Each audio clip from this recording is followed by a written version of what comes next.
राम मंदिर क्या मोदी जी और योगी जी या अमित शाह या ये बीजेपी वाले अपने बाप के घर से ले आके बनवाते हैं? ना हम मंदिर की बात करते हैं, ना हम मस्जिद की बात करते हैं। हम कांग्रेसी फैक्टर पे काम करते हैं कि का नहीं? बेटा क्या है, लिखता है डॉक्टर, पीएचडी करा है, लेकिन आप पीएचडी के स्पेलिंग पर पूछ देंगी तो नहीं बताएगा। अभी आए थे डिप्टी सीएम जी, उनको नाक रगड़वाया। की बात कर रही हैं वो बब्बर शेर है, पता नहीं है आपको? बब्बर शेर है, लेकिन वो बोलते हैं मैं सबसे बड़ा डॉन हूँ। आप ओम प्रकाश राजभर जी को बोल भी रही हैं कि बिना पेंदी का लोटा है, तो जब ये सपा में शामिल होने जाते हैं तब क्यों नहीं इनको? नहीं तो 4 साल की नौकरी में रिटायर करवा देंगे युवाओं को, और अपने 75 साल की उम्र में प्रधानमंत्री बना दो, प्रधानमंत्री बना दो, प्रधानमंत्री बना दो। बताइए। नमस्ते, मैं पल्लवी हूँ और आप भारत एक नई सोच देख रहे हैं। फ्रेम में आपको बेहद ही खूबसूरत एक महिला नज़र आ रही होंगी, आपको साधारण लग रही होंगी। अमूमन साड़ी वाली महिलाओं को लोग साधारण समझते हैं, लेकिन ये साधारण नहीं है, ये एक नेत्री हैं और एक बहुत बड़े नाम से इनका नाम जुड़ा हुआ है। इस क्षेत्र में स्वर्गीय कल्पनाथ जी को विकास पुरुष के नाम से जाना जाता है। उनकी जो है ये पतोह हैं। तो आप एक तो पहले साड़ी में हैं, तो साड़ी में महिलाएं अमूमन साधारण हाउसवाइफ नज़र आती हैं, लेकिन आप एक नेत्री हैं। जी मैम। तो आप ये बताइए क्या लग रहा है आपके क्षेत्र में? लोग बता रहे हैं कि भाजपा जीत रही है। सबसे पहले तो आपका बहुत बहुत धन्यवाद कि आप इतने दूर चल के हमारे जनपद में आई हैं और मेरा इंटरव्यू ले रही हैं, तो ये मेरे लिए बड़ी खुशी की बात है और मुझे बहुत हर्ष हो रहा है कि आप उतने दूर से चल के आई। रही बात जनपद में क्या चल रहा है, जनपद में सिर्फ और सिर्फ साइकिल ही चल रही है। नहीं नहीं, ऐसा नहीं है, बिल्कुल 400 पार चल रहा नहीं है। नहीं, वो कहने की बात है। हम बड़ बोलेपन में कुछ भी बोल सकते हैं, इनफैक्ट करना कुछ नहीं है, कहना है। लेकिन हम जो जैसे उपचुनाव में हमने आपने देखा कि सारे नेता मंत्री, एक छोटा सा लखनऊ हमारे मऊ जनपद में देखने को मिला था पिछले उपचुनाव में, और दारा सिंह चौहान जो कई बार मंत्री रह चुके, उनकी बुरी तरह से जीत हुई। तो वही चीज़ें फिर से दोहराई जा रही है और मुझे नहीं लगता कि इस बार भी कुछ वैसा फ़ायदा होगा, क्योंकि जितना ही बीजेपी वाले हूटर बजाएंगे उतना ही बेनिफिट मिलेगा राजीव राय जी को। जी मैम। तो पूजा जी ये बताइए मुद्दे क्या हैं? आप लोगों के पास तो कोई मुद्दे ही नहीं है। सत्ता जो है वो ये कह रही है कि 70 सालों में इतना लूटा है, उसी की भरपाई करने में हम कुछ काम नहीं कर पा रहे हैं। इन्होंने 10 साल में क्या कर दिया? कौन सा ऐसा स्कूल बना दिया, कौन सा ऐसा हॉस्पिटल बना दिया, कौन सा इन्होंने रोज़गार दे दिया, कौन सा इन्होंने बेरोज़गारी दूर कर दी, कौन से इन्होंने गरीबी दूर? तब भी 10 साल से वहीं के वहीं लोग पड़े हुए हैं। हम बात कर ले कि हम क्या करेंगे, तो हम अगर सरकार बनाते हैं तो हम किसानों की बात करेंगे, हम महिलाओं की बात करेंगे। इन्होंने महिलाओं को सिलेंडर उज्ज्वला गैस की ये बात करते हैं, इन्होंने दे तो दिया, लेकिन आप पूछिएगा महिलाओं से कि क्या जो व्यक्ति 200-400 रुपये महीने कमाता है वो 1200 रुपये सिलेंडर, आज के डेट में सब्सिडी आती थी वो भी बंद होगी, विधवा पेंशन आती थी वो भी बंद कर दी। अब चुनावी जब जुमले आते हैं तो इन्होंने ये शुरू करते हैं, विधवा पेंशन शुरू करते हैं, फ्री ऑफर देते हैं, पेट्रोल 2 रुपये कम करते हैं, 2 रुपये कम करेंगे सीधे 10 रुपये बढ़ा देंगे। तो ये इनके जुमले हैं और ये इनके चुनावी लॉलीपॉप हैं बीजेपी वालों के। खैर ठीक है, सब कुछ न कुछ अपनी चीज़ें रखता है, लेकिन इस बार चुनाव जनता लड़ रही है क्योंकि जनता त्रस्त हो चुकी है इस बीजेपी सरकार से। जनता कहाँ त्रस्त है? जनता राममय हुई पड़ी है। नहीं, नहीं। आप देखिए ना, अयोध्या में राम मंदिर बना, कितने लाखों लोग लगातार दर्शन करने जा रहे ये हैं। बीजेपी वाले ही सिर्फ क्या पहले हम राम भक्त नहीं थे? हर जगह राम है, आप में, हम में, ईंट पत्थर में, हर जगह राम है। तो ये सिर्फ जुमला है बीजेपी वाले, और ये कोई राम वो नहीं कर रहा है, ये सिर्फ बीजेपी वाले कर रहे हैं। राम मंदिर, राम मंदिर, राम मंदिर। क्या मैं आपसे पूछना चाहती हूँ, ये राम मंदिर क्या मोदी जी और योगी जी या अमित शाह या ये बीजेपी वाले अपने बाप के घर से ले आके बनवाते हैं? हम आम जनता के पैसे से वो राम मंदिर बना हुआ है। और भाई जाहिर सी बात है कि सबकी अपनी अपनी आस्था है, कोई हिंदू है, कोई मुस्लिम है, कोई सिख है, कोई ईसाई है। हमारे इस भारतवर्ष में हर जाति धर्म के लोग रहते हैं, तो सबकी अपनी मान्यता है, अपनी। बस यही बात तो है। आप लोग जो है वो कहीं ना कहीं मुस्लिम कार्ड खेल के जीतने के लिए और कार्ड नहीं, में आने ऐसा की नहीं है। कोशिश- सब आप लोग पे यही ना आरोप है। कोई मुस्लिम कार्ड नहीं है, कोई हिंदू जब कार्ड कांग्रेस नहीं का है। घोषणा पत्र आया था तो यही कहा गया था कि देखिए देखिए इनके मैनिफेस्टो में देखिए मुस्लिमों को हित पहुंचाने के लिए नहीं नहीं, दिखाया जा ऐसा कोई कार्ड नहीं खेला जा रहा है। सिर्फ हम मुद्दे की बात करते हैं, ना हम मंदिर की बात करते हैं, ना हम मस्जिद की बात करते हैं। हम कांग्रेसी फैक्टर पे काम करते हैं कि नहीं? बिल्कुल ऐसा कुछ नहीं है। हम अपने जनता के लिए काम करते हैं और ना हिंदू देखते हैं ना मुस्लिम। जो तिरंगा झंडा है हमारी कांग्रेस का, उसके नीचे हम हर जाति धर्म तबके के लोगों को लेके चलते हैं। और अभी तो हमारे 5 न्याय भी आ गए हैं महिलाओं के लिए, ना श्रम न्याय, बहुत तमाम तरह की चीज़ें आई हैं कांग्रेस में दी हैं। 3 लाख से ज़्यादा नौकरियां मिलेंगी।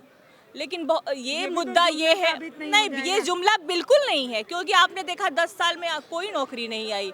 जो अभी भर्तियां होने वाली हैं उसके पेपर लीक हो जाते हैं। उत्तर प्रदेश में उत्तर लिखने से पहले ही उत्तर आ जाते हैं। ये चीज़ें हैं तो ये सब चीज़ें। अच्छा एक बात बताइए, दंगे करवाए जाते थे, लोग बोलते थे कि सपा वाले दंगे करवा रहे हैं, फला दंगे करवा रहे हैं। अब दंगा क्यों नहीं हो रहा है? क्योंकि सारा दंगा तो बीजेपी करवाता है। टाइट है बिल्कुल। ये आप कह रही हैं, लोग हैं उनके घर गिराए जा लेकिन अगर कोई डीपली अगर अंदर जाके सोचेगा तो ये यही सोचेगा कि आप क्यों नहीं दंगा हो रहा है। भाई कोई इशू नहीं है कि सरकार किसकी है, लेकिन बीजेपी वाले ही दंगा करवाते थे। अब क्यों नहीं दंगा हो रहा है? क्योंकि उनकी सरकार आ पड़ी है। ये चीजें हैं। तो सरकार की छवि बिगाड़ने के लिए बीजेपी वाले बिल्कुल बिल्कुल। जैसे होता है ना कि हम खेलब न खिलाइब खेलिया बिगाड़ब, तो वही हिसाब किताब है।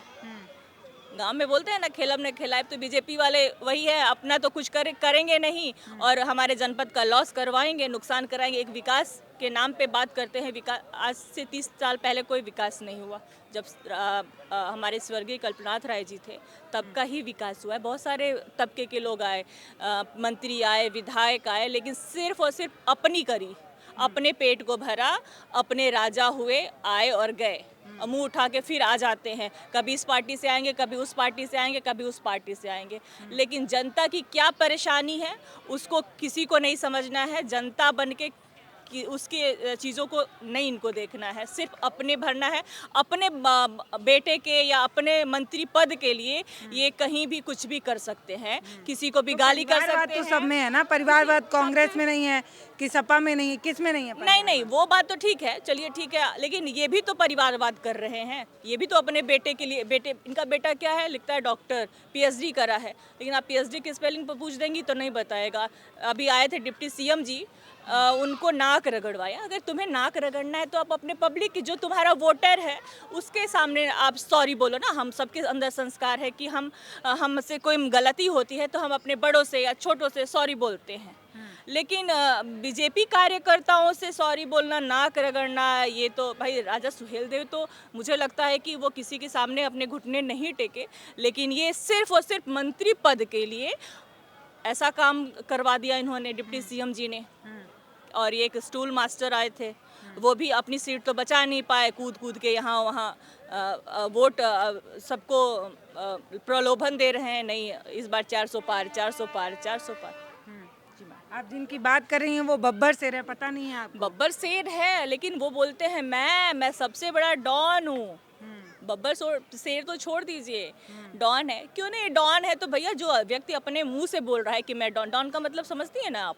हम सभी समझते हैं डॉन किसको बोलते हैं, क्रिमिनल्स किसको बोलते हैं। बोलते हैं बड़े बड़े ना वो भैया लोग हमारे पीछे घूमते हैं तो हम ही हैं, बाकी हमारे अलावा केहू ना बा।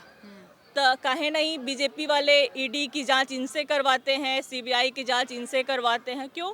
क्योंकि ये उनके मंत्रिमंडल में घुस गए हैं, इनके वॉशिंग मशीन में धुल गए हैं और ये स्वच्छ और साफ सुथरे हो गए हैं। यहाँ पे साइकिल चलेगा और फिर आप ओम प्रकाश राजभर जी को बोल भी रही हैं कि बिना पेंदी का लोटा है। तो जब ये सपा में शामिल होने जाते हैं तब क्यों नहीं इनको? नहीं तो सपा उसकी वही औकात कर लेते हैं भाई। वो क्या कर अभी ये जो लोकसभा फिर आएंगे सपा में तो क्यों सपा ले लेते, फिर नहीं लेना चाहिए। वही चीज़ है ना, ये सब पार्टियों को सोचना चाहिए। ऐसे घटिया लोगों को, गंदे लोगों को दूध की मक्खी की तरह निकाल के फेंक देना चाहिए। जो व्यक्ति पब्लिक का नहीं है, जनता का नहीं है, तो वो किसी का हो ही नहीं सकता।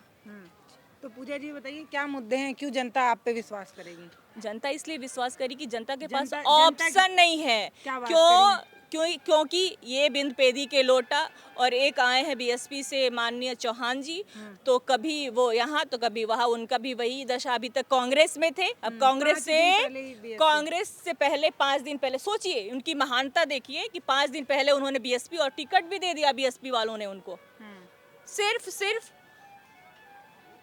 जबकि आप आम जनता के बीच में जाएंगे नहीं, उनके सुख दुख में नहीं जाएंगे, तो आम जनता आपको, मुझे तो नहीं लगता कि सांसद रह चुके हैं, लेकिन कितना बड़ा गैप कर चुके, कितने दिन से वो जनता के बीच में गए भी नहीं होंगे। तो जनता उन्हीं को चुनेगी और माइंड उनका एकदम क्लियर है, सेट है कि वो कहाँ जाएगी, चाहे वो हिंदू भाई हो, चाहे वो मुस्लिम हो, चाहे वो इनफैक्ट बीजेपी वाले ही क्यों ना हो, वो एकदम सेट है कि वो राजीव राय को ही वोट करेंगे, क्योंकि वो पिछले 14 साल से इस जनपद के लिए तन मन धन से हर तरह से लगा हुआ है व्यक्ति। जी, जनता तो कह रही है कि गरीबी में हमें कोविड समय में मोदी जी नमक खिलाएं, तो नमक हलाली थोड़ी करेंगे। नमक खिलाएं इसीलिए तो वोट मांग रहे हैं ना, नमक खिला के ही वोट, नमक पे लिख जा रहा है मोदी, तेल पे लिख जा रहा है मोदी, तो जो करेगा वही ना नाम लिखेगा भाई। गंगा जल पे जीएसटी, हर चीज पे जीएसटी, एजुकेशन पे जीएसटी, बुक पे जीएसटी, सारे चीज पे जीएसटी तो लगा दिया, वसूल तो रहे हैं मोदी जी। वो कहाँ ले जाएंगे, ना बीबी है, ना बच्चा है, ना कुछ है, वो क्या करेंगे इतने चीजों का भाई, क्या करेंगे? 4 साल की नौकरी में रिटायर करवा देंगे युवाओं को, और अपने 75 साल की उम्र में प्रधानमंत्री बना दो, प्रधानमंत्री बना दो, प्रधानमंत्री बना दो। बताइए ये कहाँ का भाई सौतेलापन, क्यों ऐसा सौतेलापन कर रहे हैं?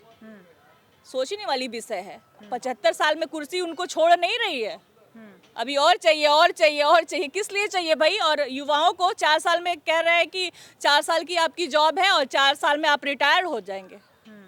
तो ये तो है मोदी जी। एजुकेशन, आप मंदिर इसलिए बनवा रहे हैं क्योंकि अगर कॉलेजेस बनेंगे, मेडिकल कॉलेज बनेंगे, युवा पढ़ेंगे लिखेंगे, सवाल करेंगे। मंदिर इसलिए बना रहे हैं क्योंकि वहां बैठ के युवा कटोरा लेके भीख मांगेगा, भगवान भगवान करेगा, भीख मांगेगा, बैठ के खाएगा, उसी रोटी के साथ आप लोगों को नहीं चाहिए क्या? भगवान हम सब में भगवान है क्या? इसके पहले लोग सनातनीय नहीं थे, पूजा पाठ नहीं करते थे, व्रत नहीं करते थे, शादी ब्याह उस तौर तरीके से नहीं करते थे। ये सिर्फ और सिर्फ हिंदू मुस्लिम करने वाली पार्टी है और भाई से भाई को लड़ाने वाली पार्टी है। जी, तो इस बार जनता सपा पे विश्वास करेगी? बिल्कुल सपा पे विश्वास करेगी, करना पड़ेगा उनको भाई। जैसे उपचुनाव में उन्होंने, जनता ने अपना फैसला दिखा दिया ना, इसी तरह से लोकसभा में भी अपना बहुमूल्य वोट दे के पूरे बहुमत के साथ सपा साइकिल को दौड़ा के लखनऊ, दिल्ली तक ले जाएगी। सॉरी, पक्का है? पक्का। तो ये हमारे साथ पूजा जी थी और इन्होंने अपनी बात कह दी है। बाकी जनता जो है वो लोकतंत्र में राजा होती है और उसके पास सबसे बड़ा हथियार होता है, वो किसी को भी सत्ता में बैठा सकती है और हटा सकती है। ये इस समय मान सकते हैं कि जनता जो है सबसे बड़ी ताकत रखे हुए ही है और इसी जनता को लुभाने के लिए सब लोग सफ़ेद कपड़ा पहनकर अपनी सफ़ेदी दिखा रहे हैं और बता रहे हैं कि भाई साहब जो कपड़ा हमने पहना है उसमें जो सफ़ेदी है ना, वही हमारा चरित्र है और हम इतने साफ सुथरे हैं। बाकी जनता ही तय करेगी कि वो साइकिल दौड़ाएगी, कलम खिलाएगी या हाथी ले आएगी, ये जनता ही तय कर पाएगी। नमस्ते, मैं पल्लवी हूँ, आप भारत एक नई सोच देख रहे हैं। पूजा जी, आपका बहुत धन्यवाद अपना समय देने के लिए।